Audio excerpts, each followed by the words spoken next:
Bonjour à toutes et à tous, on est ensemble jusqu'à midi pour le 10h midi, l'émission Média aujourd'hui avec Maxime Guény. Bonjour Maxime. Bonjour Valérie. Et bonjour Gilles Gansman. Oui, vous êtes concertés pour vous habiller ensemble, c'est le Orange Day pour ceux qui nous regardent sur Facebook et YouTube. Ils sont tous les deux en orange, c'est pétant, c'est joyeux. On vous donne de l'énergie. Voilà, exactement. de l'énergie. Vous voyez qu'on n'a pas la même lessive. Hein. Est-ce que c'est de la magie, Maxime? C'est beaucoup de magie et il y en aura encore plus samedi prochain sur C8. Quelle habile transition, Oui. Les plus grands magiciens du monde, 30 ans de Mandrake d'or.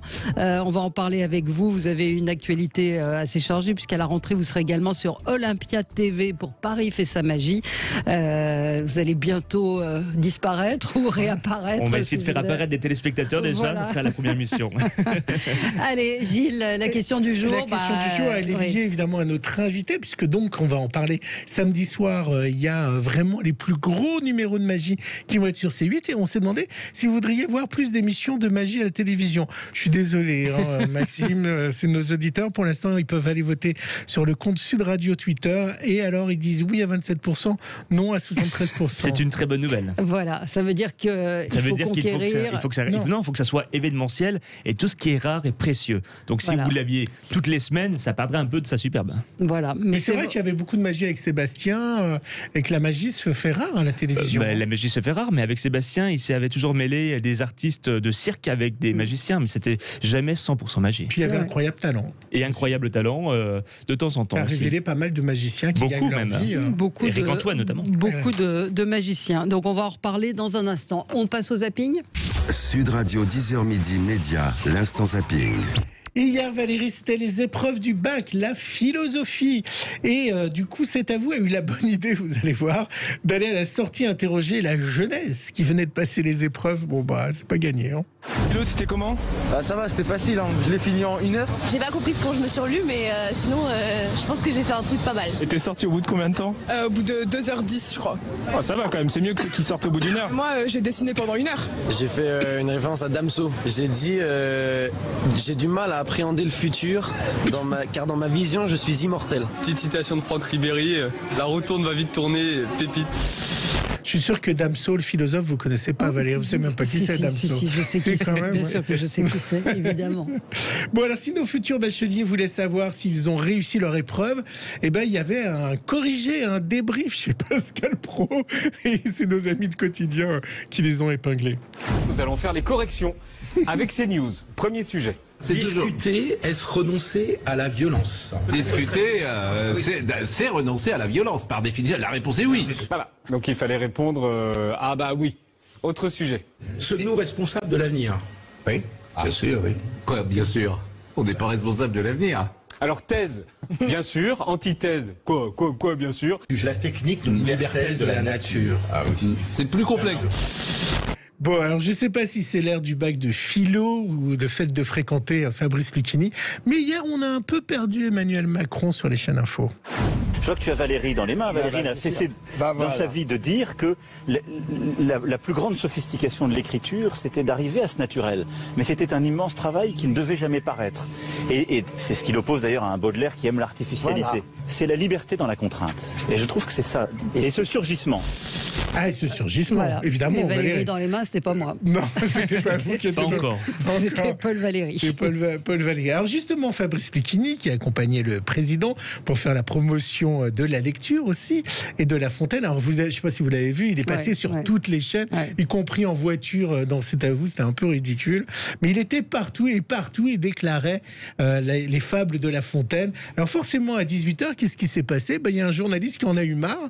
Il l'a fait comprendre à Fabrice Lucchini alors qu'il s'est vexé. Il l'a très mal Justement dans La Fontaine pour expliquer le présent et notamment le confinement, vous l'avez dit au président. Non, parce qu'il y a une fable qui s'appelle L'ours et l'amateur de jardin. Vous n'allez pas la refaire quand même? Non, pas du tout. Et puis en plus, et pourquoi vous voudriez pas que je la refasse? Parce qu'on l'a vu, c'était évidemment à la télé en direct. Vous êtes le symptôme de la modernité.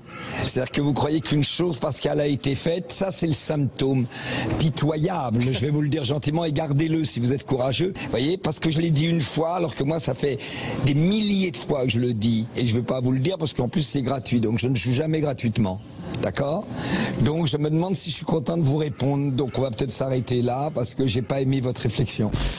C'était ardent. Il était prêt à montrer évidemment sa belle voix. Il est génial, Lucchini, quand même, hein, même quand ça va pas. Ouais, mais je ne joue jamais gratuitement. Ça dit quelque chose aussi du personnage. D'ailleurs, chez Lucchini, les journalistes ne sont jamais invités. Ils doivent payer leur place pour ensuite assurer les critiques dans leurs différents supports. Hein.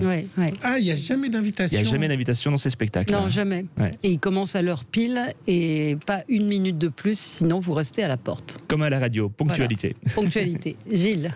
Plus que jamais à la mode, Valérie, je sais que vous allez détester mon prochain son, et nostalgique, les acteurs de la série Friends, je crois que c'est votre coup de cœur, d'ailleurs, Maxime, dans nos coups de cœur et nos coups de gueule.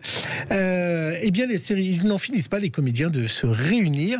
Et hier, une vidéo un peu buzzée, vous connaissez l'émission Valérie américaine Karaoke Carpool, où une star chante dans un bus. Il y avait tout le casting, et ils ont fait le buzz en chantant le générique de Friends. If it was okay with you, if we could listen to some music, would that be okay? Yeah, sure. Are you ready? Yeah. Okay, here we go. Okay.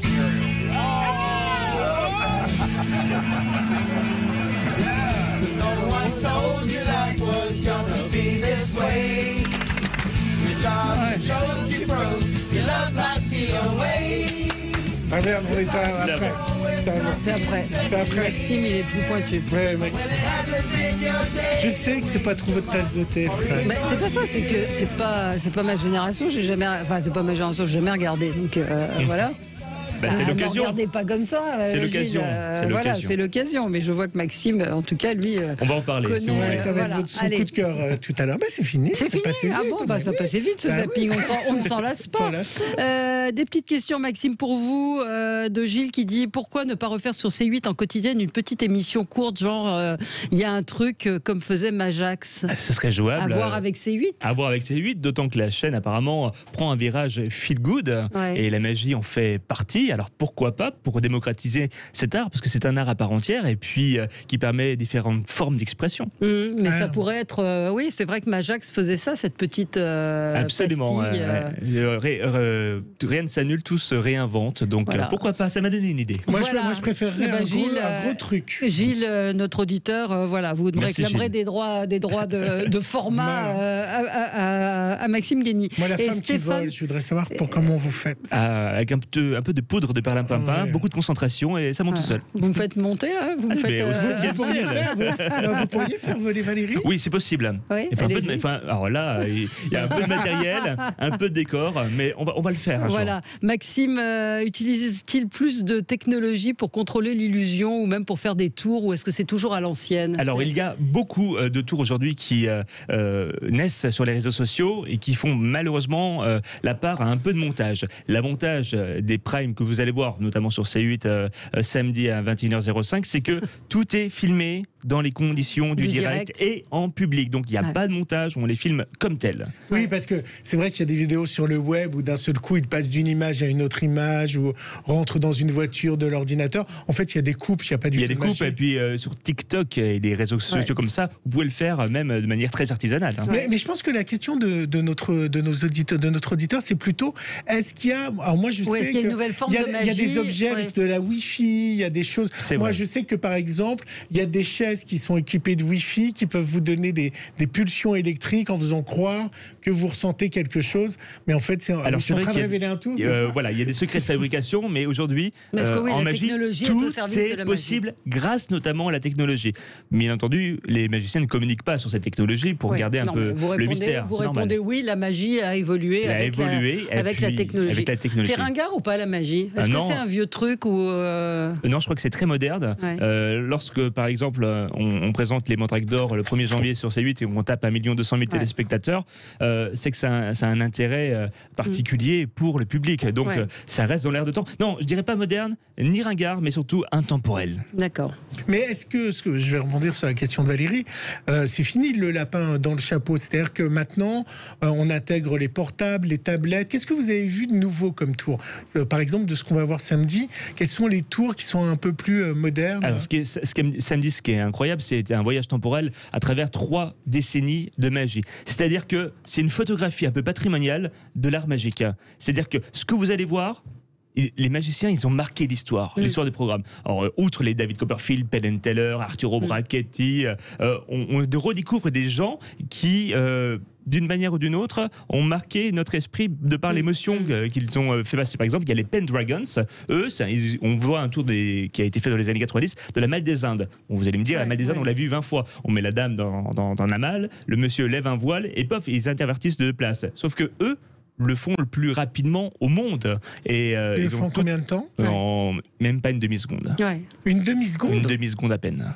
Vous imaginez quand même dingue. Donc ça, ce sera donc sur C8. Si on veut vous voir, on voulait aussi vous interroger sur vos coups de cœur et vos coups de gueule. Coup de cœur. Un coup de cœur. Alors, vous savez, il y a Friends. On vient d'en parler à l'instant, et qui débarque sur TF1. Oui, TF1. Très prochainement, la semaine prochaine. Le 24 ou le 26. Je trouve ça vachement bien qu'une chaîne comme TF1 puisse avoir mis le paquet sur ce programme qui est attendu au niveau mondial, même si ça a été déjà diffusé sur Salto. Valérie, vous disiez que ce programme, cette sitcom, n'était pas forcément de votre génération, mais c'est vrai que ça a marqué une génération. C'est la sitcom des sitcoms. Et le carton est mondial, plus de 200 pays à travers le monde. Donc, quand on voit ce documentaire, parce que c'est un documentaire, il y a la genèse, il y a les évolutions, il y a à la fois du rire, des larmes. C'est une cousinade 20 ans après. Et même si on ne connaît pas le programme, on acquiert. Moi, je n'étais pas un addict de Friends. Il y a eu le confinement, il y a eu la mise à l'antenne de la série sur Netflix notamment. Je me suis mis à regarder 2-3 épisodes et à m'intéresser au phénomène télévisuel qui est quand même phénoménal, incroyable. Et de les voir 20 ans après, de voir qu'il y a toujours une communauté extrêmement forte, je trouve ça fabuleux de pouvoir le mettre en avant. Et donc la soirée sera diffusée jeudi prochain. Avec les voix françaises. Avec les voix françaises. On avait reçu une des voix françaises. Et ce sera possible de le voir sans les voix françaises. Vous pouvez aller sur Salto, je crois. Elle est incroyable. Elle est incroyable. Oui, tu as la VF sur Salto. C'est toujours mieux en VO quand même. Non, j'adore la VF, est très bien. La VF est très bien. Rappelez-vous, on avait reçu Mike Janssen, qui est à la fois une des voix et puis qui est la voix de Voilà. Oui, c'est l'Orange Team, Antoine, qui nous regarde. Ce matin, c'est vrai que ça fait un drôle d'effet. Oui, c'est la Orange Team. Gilles, vous aviez un coup de gueule juste sur Lupin. Alors, un coup de gueule qui m'a été également pas inspiré, mais j'étais d'accord avec l'article du Point. Il y a eu un article du Point sur Lupin, parce que en fait, c'est drôle parce que TMC rediffuse en ce moment Arsène Lupin, mais l'Arsène Lupin de RTF, l'original avec Georges Descrières, et on voit pour le coup la classe, le verbe, la façon dont on a le monocle et un peu toute cette nostalgie. Et je trouve que le Lupin de Netflix, mais la deuxième série qui a démarré, je vous en parle parce que ça a démarré. La partie 2. La partie 2 a démarré, a été mise en ligne en début de semaine dernière, et c'est une catastrophe. Non, mais c'est vrai, il faut le dire. J'ai vu la partie 1, j'attendais la partie 2 avec impatience, donc là, ça me met un petit peu le trouble. La partie 2, les échos sont pas très bons, effectivement. Alors, ils ont des bons menuisiers, parce que les portes sont toutes ouvertes, donc il n'y a pas de souci. Il n'y a pas de magie. Il n'y a pas de magie, tout est cousu d'un fil blanc. Il y a des choses, mais c'est juste hallucinant. Vous pouvez lire l'article du Point sur Lupin. Stéphane est d'accord avec vous que c'est mauvais, Lupin version Netflix. Marie-Hélène nous dit Friends, c'est top. Donc voilà. Non, et dans ce que dit le journaliste du Point, avec lequel je suis d'accord, c'est honteux aussi d'abîmer une marque comme ça. C'est les Américains qui prennent vraiment quelque chose de littéraire chez nous, qui est une marque, et ils en font vraiment n'importe quoi. C'est vraiment gros coup de gueule. Ça n'empêche que ça reste l'un des plus gros cartons français au monde sur Netflix, et toujours dans le top 10. Oui, parce que la marque attire, comme La Belle et la Bête qui avait été fait en série par les Américains. Est-ce que le public n'a pas raison au final? Parce qu'ils n'ont pas lu. Et parce qu'ils n'ont pas vu Georges Descrières. C'est autre chose, c'est toutes les adaptations. Voilà, et je ne suis pas sûr que nos amis... Vous avez un coup de gueule, Maxime? Non, vous êtes toujours positif. Un petit coup de gueule. J'ai appris dans Télérama que c'est à vous...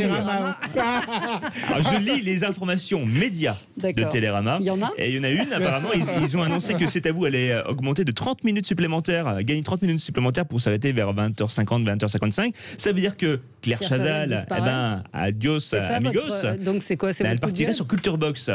Donc Je trouve que cet enchaînement était bien, même si c'était un entretien un peu posé, un peu plus sophistiqué. On avait besoin de ces bulles d'oxygène. On ne peut pas regarder du tout.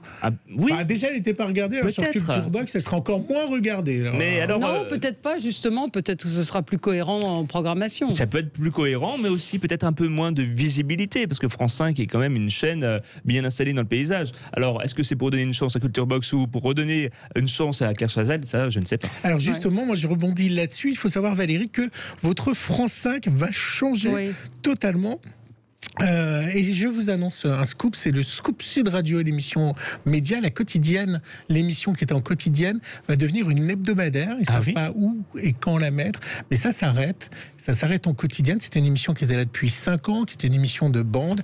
Eh bien, ils arrêtent l'émission France 5. Ça va changer de nom, changer de titre et changer de format. Et la production, Genre Production, va avoir une hebdomadaire, mais c'en est fini de la quotidienne telle qu'on la connaissait. Alors, double scoop, Gilles, double scoop. Le studio de la quotidienne va être utilisé pour tourner Télématin, la nouvelle version de Télématin. Donc, voilà aussi d'une manière ou d'une autre comment réintégrer des anciens studios plus intimistes pour pouvoir faire cette nouvelle mouture de la matinale. Quel couple, quel duo nous faisons. Et il va y avoir aussi des changements au Journal de la Santé où Marina Carrère-Dancos sera seule. Désormais, plus de co-animateurs, plus de chroniqueurs. Puis, il va y avoir des changements, je crois. Oui, et pour finir, c'est un peu le journal des news. On reprend un ancien format. Les maternelles arrivent sur France 2. Fini les maternelles sur France 4, ils arrivent sur France 2.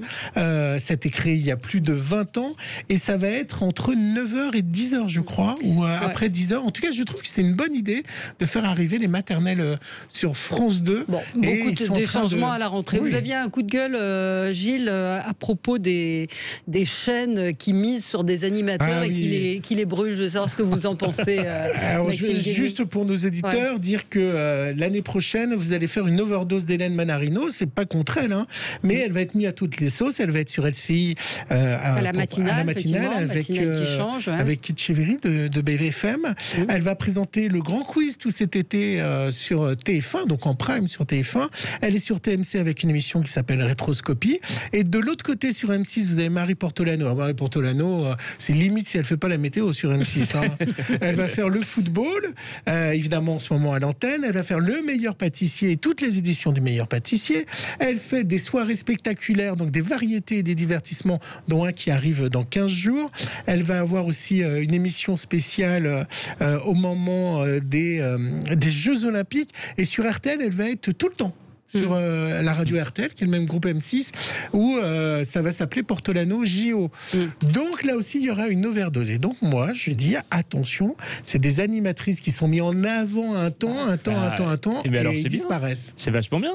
Oui, mais enfin, c'est ce que racontait Sophie Davant dans son livre. C'est ce côté, d'un seul coup, il y a un engouement où elles font les unes des magazines, elles font tous les trucs, puis elles ne durent pas. Enfin, on leur souhaite de durer, mais on les use. Il est difficile de faire émerger aujourd'hui des animateurs ou des animatrices, et la confidentialité, selon moi, n'est pas la bonne stratégie. Quand tu crois à un talent, quand tu es une chaîne, tu as raison de le mettre à l'antenne et de lui faire une espèce de booster. On se plaint toujours de dire c'est toujours les mêmes animateurs, on voit toujours les mêmes à la télévision. Là, c'est deux nouvelles animatrices, on leur donne leur chance, on leur offre une visibilité. C'est pas la question. La question, c'est d'en faire une overdose. Au lieu d'avoir 2 ou 3 animatrices pour 2 ou 3 formats, le quiz, on aurait pu aller chercher une nouvelle animatrice plutôt que Hélène Manarino qui va être sur LCI ou autre. Mais on la voyait pas trop non plus sur TF1.